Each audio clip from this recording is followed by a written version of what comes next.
Good morning to each and everyone, especially to my professor, Dr. Lizelle Madarang.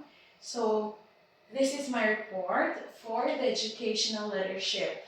So, when we talk about the educational leadership, we have a what we call the leadership skills and competencies. So, this is my report, and we will tackle today about the leadership skills and competencies. So, here is an overview of some key leadership skills and competencies. So, first we have the vision and strategic thinking. So, when we talk about the vision and strategic thinking, it is the ability to see the big picture and set a clear, compelling vision for the organization. So, in this statement, if we have the vision and the strategic thinking for our organization, so we have the ability to see a big picture or a clear vision to set a goal for our organization. Skill in strategic planning and execution to achieve long-term goals. So it is our goal to achieve a long-term goal, not just a short-term goal, but it is a to execute or to achieve a long-term goal. Capacity to anticipate challenges and opportunities. So if we have a vision and strategic thinking, we have the capacity to anticipate challenges. So we are willing, we're open to accept challenges. So next we have communication and interpersonal skills. So we are encouraged or we must possess and interpersonal skills if we will talk a leadership.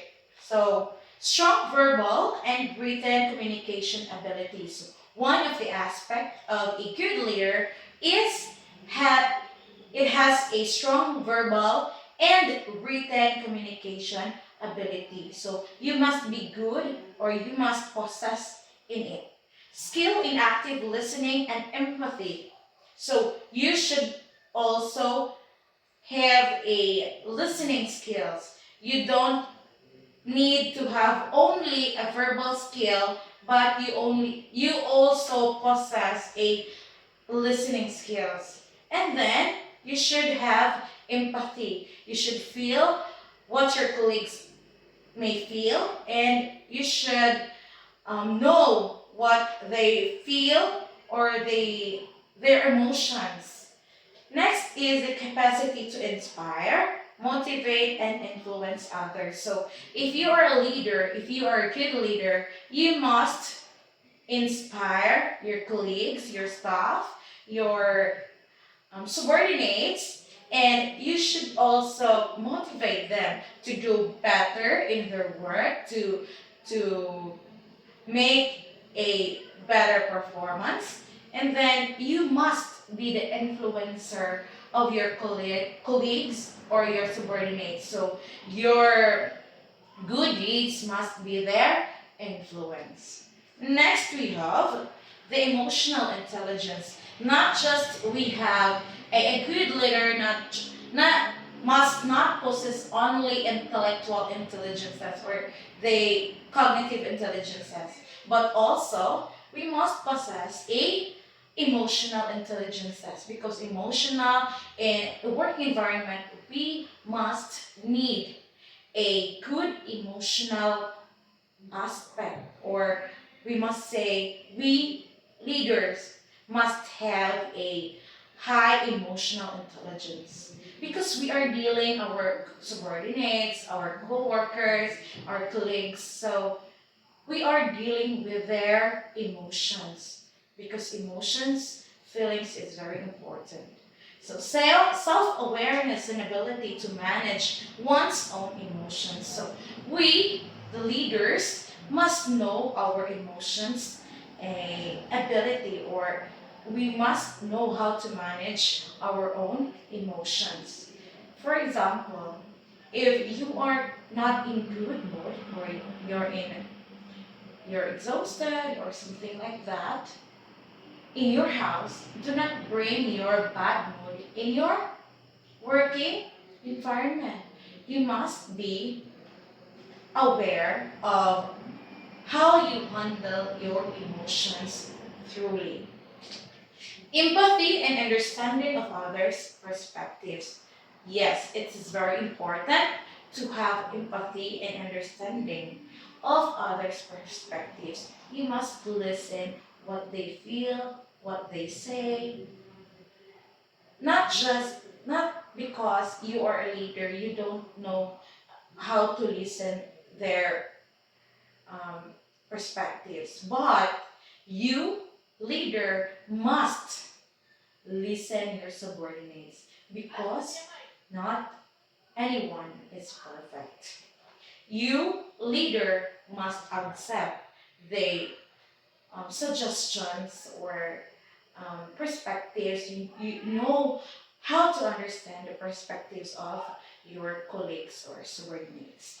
Adapt building trust and managing conflicts. So yes, being a leader must know how to handle or manage conflicts.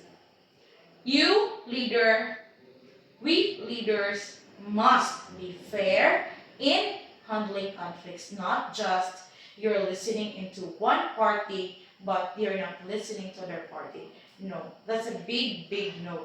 You, leader, must listen both parties so that you can weigh which is wrong and which is right to give technical assistance right. Okay. Next, we have the problem solving and the decision making. So as a leader, it is our responsibility to make a solution of a problem and to make a decision. So analytical and critical thinking abilities. So we must possess the analytical and critical thinking ability for us to be able a to possess a good leadership skills. Skill in gathering and evaluating information to make informed decision. So we leaders will not or should not make a decision without gathering and evaluating information. So di ta pwede decision lang without gathering data from our subordinates or listening to their suggestions. So capacity to take calculated risk and learn from mistakes. So we leaders must be open-minded. We are willing to accept our mistakes. We leaders should not um, should not blame our subordinates or our colleagues in our decision. Whatever the result or the outcome of our decision, it is our decision. And we need to accept the possible outcomes. Maybe it can be negative outcome or a positive outcome. So do not blame anyone. We leaders is the one who is responsible for it. Next is the organizational and managerial competence. So a leader must possess a managerial competence. So we have the ability to delegate, empower, and develop team members. So it is again our responsibility to delegate our work to our subordinates. We are encouraged to empower our subordinates or colleagues and of course to develop our members to be a better individual or a better version in themselves. So skill in planning, organizing, and executing complex initiatives. So we leaders, we know that we have a colleagues to or members to um, organize. So we must possess a skill in planning. We are good in planning also.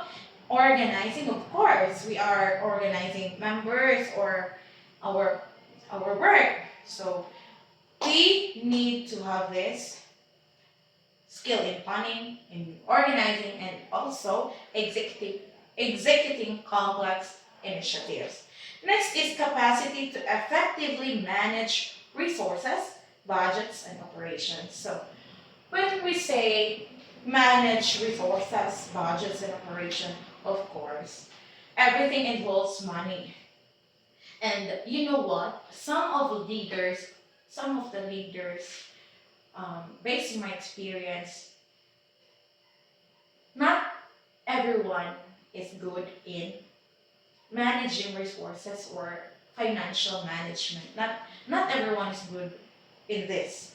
But I am encouraging you all to have a good management of your finances because you are the one who is responsible for this. Because you are the leader, you must know how to budget, manage your finances. Because at the end of the day, you are the leader and you will take the responsibility. Next is adaptability and change management. Comfort and ambiguity and ability to lead in times of change. So, as a leader, we are open for changes. Of course, we leaders must have or we must say we must open for everything for the changes because changes is um change is when we say change it is from time to time we can embrace change because change is the only um, change must because change is a must because from time to time we can learn from others, we can adopt from others, and then yeah, change is very crucial, but we need to embrace the change.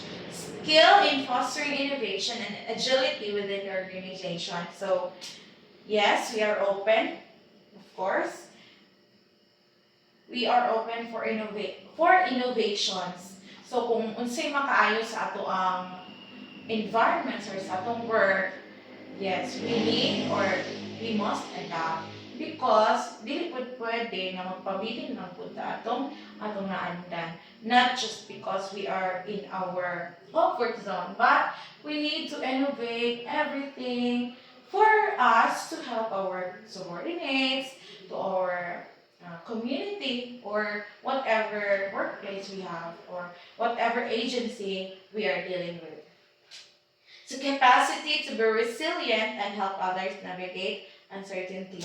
Not just we focus on ourselves, but we must think our colleagues, our subordinates, so that we can achieve our goal together. Not just you are only looking for yourself.